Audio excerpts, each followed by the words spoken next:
ये हो ही नहीं सकता कि आपने हर घर के किचन में यूज किए जाने वाले मसालों के बारे में ना सुना हो। फिलहाल मसाला बनाने वाली ये दोनों ही कंपनियां अब जांच के दायरे में आ गई हैं। भारत के दो दिग्गज मसाला ब्रांड की क्वालिटी पर सवाल उठने लगे हैं। हांगकांग ने इन दोनों मसाला ब्रांड्स के कुछ प्रोडक्ट की बिक्री पर रोक लगा दी है। मसालों की बात जब आ रही है तो मैं यहाँ इसमें खास तौर से ये मैसेज देना चाहूंगा कि तमाम गृहिणियां साबुत मसाले लाकर अपने घर पीसिए। हम बातें तो बहुत करते हैं, ऑर्गेनिक है, ऑर्गेनिक है, ऑर्गेनिक है। जब खुद के इस्तेमाल की बात आती है तो हम पैकेज फूड ले आते हैं। आसान है और बहुत टाइम बचाता है। नहीं, ये टाइम नहीं बचा रहा है, ये हमारी लाइफ को शॉर्टेन कर रहा है।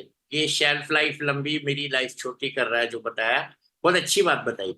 तो इसमें ट्रेन्ड स्टाफ को रखना पड़ेगा, माहिर लोगों को कंपनीज में एम्प्लॉय करना पड़ेगा। उसमें खर्चा आता है, ये कंपनियां रखती नहीं है। हांगकांग की कार्रवाई के बाद सिंगापुर की फूड एजेंसी SFA ने भी फिश करी मसाला पर फिलहाल रोक लगा दी है। एजेंसी ने करी मसाला के ऑर्डर को कैंसिल कर दिया है। दावा है कि फिश करी मसाले में एथिलीन ऑक्साइड तय मात्रा से कहीं ज्यादा है।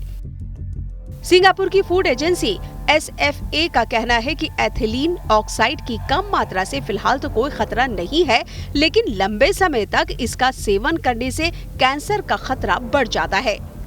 जिस एथिलीन ऑक्साइड को लेकर हांगकांग और सिंगापुर में बवाल मचा है, आखिर वो है क्या? एथिलीन ऑक्साइड एक रंगहीन गैस है। रूम टेम्परेचर में रखे होने पर इससे मीठी सी गंध आती है। इसका इस्तेमाल टेक्सटाइल, डिटर्जेंट, फोम, दवाएं, एडेसिव और सॉल्वेंट्स बनाने में भी किया जाता है। खाने के मसालों में भी इसका थोड़ी मात्रा में इस्तेमाल किया जाता है ताकि ई कोलाई और साल्मोनेला जैसे माइक्रोबायल कंटेमिनेशन को रोका जा सके। जिसको कहते हैं ना, हर खान every batch has to be checked. भाई, इसमें जा क्या रहा है? और हमारे देश की कितनी बदनामी हो रही है। पहले कफ सिरप में गड़बड़ हो गई थी, अभी ये मिल्क विल्क का इशू हो गया। खैर, वो तो बड़ी कंपनी की बात है, संभाल लेंगे वो लोग। हमारे मुल्क से जो हमारा ये नॉर्दर्न इंडिया का क्लाइमेट है, गर्म क्लाइमेट है, उसमें चीजों के खराब होने की संभावना साउथ के क्लाइमेट से 10 गुना बढ़ जाती है। तो उस पे ये सुपरवाइज स्टाफ को, सुपरविजन के लिए ट्रेंड स्टाफ को, जिसपे खर्चा होगा कंपनियों का, वो रखना पड़ेगा। नहीं तो ये ऐसे ही हो जाएगा, ये ऐसे ही हो जाएगा, ये बदनामी कराएगा और ये हमारी सेहत से डायरेक्ट खिलवाड़ कराएगा। ये तो उन मसालों की बात हो रही है जो बाहर गए हैं। बहुत सी प्रोडक्ट जो बाहर जाती है, हमारी कंपनियां उनमें एक्स्ट्रा केयरफुल होकर उनको भेजती हैं। जो घर में अपने सर्व हो रहा है, उसके क्वालिटी कंट्रोल का क्या रेशियो है, वो भी जरा निकाल के देखना पड़ेगा। एथिलीन ऑक्साइड को जानने के बाद अब ये जानना भी जरूरी है कि ये सेहत के लिए कितना नुकसानदेह है, क्योंकि हांगकांग और सिंगापुर से उठा ये सवाल सेहत के इर्द गिर्द ही घूम रहा है। International agency for research on cancer ने एथिलीन ऑक्साइड को ग्रुप 1 कार्सिनोजेन की कैटेगरी में रखा है। इसका मतलब ये हुआ कि इस बात के पर्याप्त सबूत हैं कि ये इंसान में कैंसर का कारण बन सकता है। जो लोग लगातार इस केमिकल के संपर्क में रहते हैं या सेवन करते हैं, तो उससे आँखों, त्वचा, नाक, गले और फेफड़ों में जलन हो सकती है। ये दिमाग और नर्वस सिस्टम को भी नुकसान पहुंचा सकता है।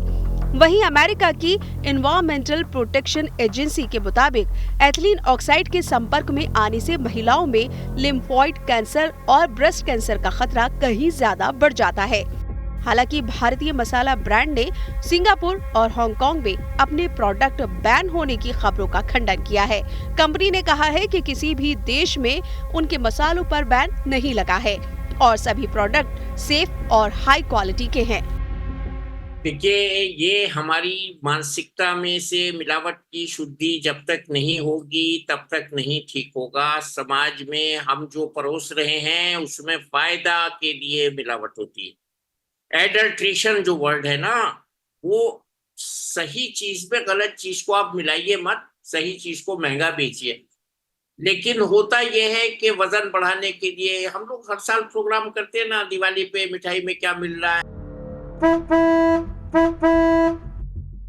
हांगकांग और सिंगापुर में इन मसालों पर लगे प्रतिबंध के बाद भारत सरकार ने भी इनकी गुणवत्ता की जांच के आदेश दे दिए हैं। साथ ही देश में बिकने वाले दूसरी कंपनी के मसालों की भी जांच का आदेश दे दिया गया है।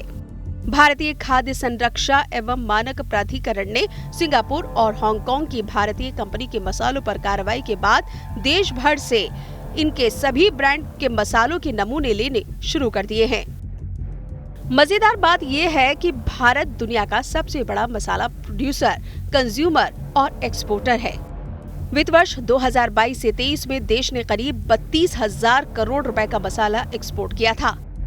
ऐसे में इन खबरों से देश के मसालों के व्यापार पर असर जरूर पड़ सकता है। और जब से सिंगापुर और हांगकांग ने भारत की नामी गिरामी कंपनी के मसालों पर बैन लगाया है, तब से लोगों के मन में ये सवाल उठने लगा है कि अब तक हम जिन मसालों का इस्तेमाल कर रहे हैं वो सुरक्षित है भी या नहीं। लिहाजा मसालों पर हो रही किचकिच को लेकर खुद सतर्क हो जाइए और दूसरों को भी सावधान करने के लिए हॉर्न बजाइए। वीडियो पसंद आया तो हमें लाइक, कमेंट, शेयर और सब्सक्राइब जरूर करें।